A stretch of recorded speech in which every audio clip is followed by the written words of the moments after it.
Two Treatises of Civil Government by John Locke, Book 1, Chapter 1.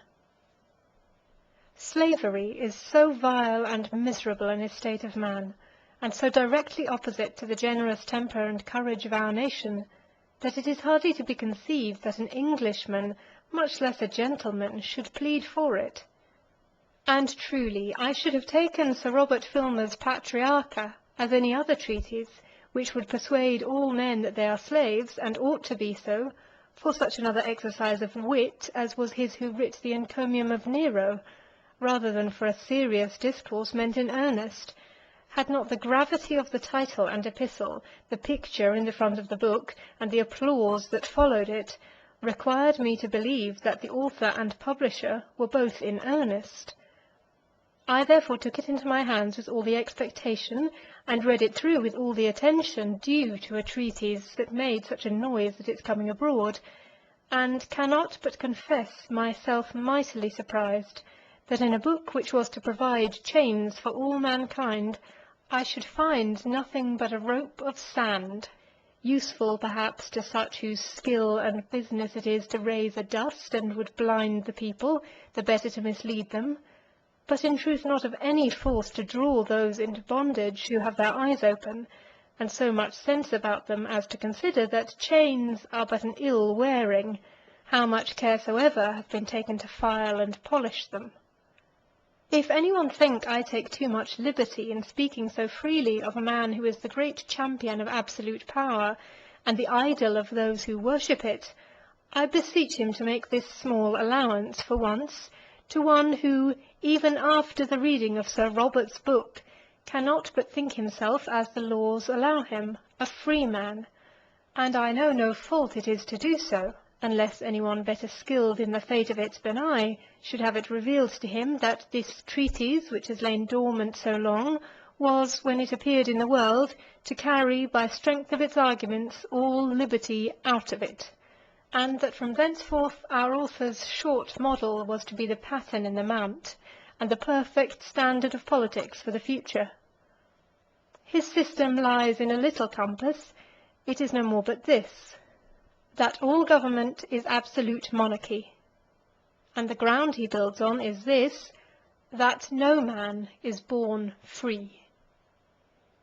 In this last age a generation of men has sprung up amongst us that would flatter princes with an opinion that they have a divine right to absolute power,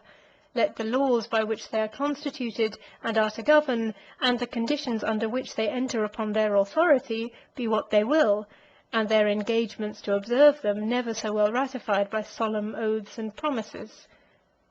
To make way for this doctrine, they have denied mankind a right to natural freedom, whereby they have not only, as much as in them lies, exposed all subjects to the utmost misery of tyranny and oppression,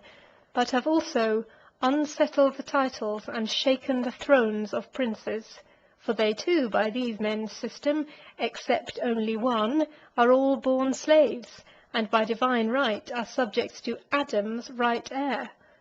as if they had designed to make war upon all government, and subvert the very foundations of human society to serve their present turn. However, we must believe them upon their own bare words when they tell us we are all born slaves, and we must continue so, there is no remedy for it. Life and thraldom we entered into together, and can never be quit of the one till we part with the other.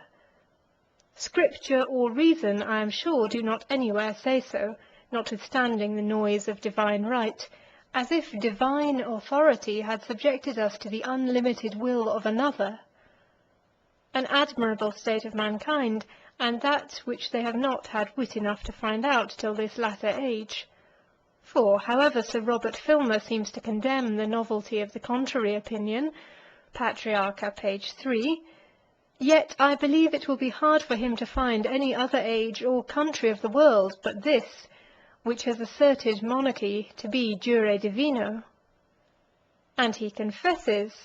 Patriarcha, page 4, that Hayward, Blackwood, Berkeley, and others, that have bravely vindicated the right of kings in most points,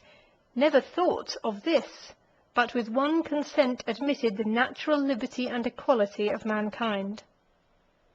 By whom this doctrine came at first to be broached, and brought in fashion amongst us, and what sad effects it gave rise to, I leave to historians to relate, or to the memory of those who were contemporaries with Sibthorpe and Mannering to recollect.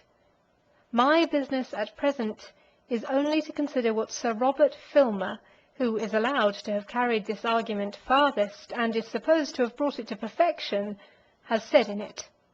For from him every one who would be as fashionable as French was at court has learned, and runs away with this short system of politics, viz., men are not born free, and therefore could never have the liberty to choose either governors or forms of government. Princes have their power absolute and by divine right, for slaves could never have a right to compact or consent. Adam was an absolute monarch, and so are all princes ever since. End of chapter 1.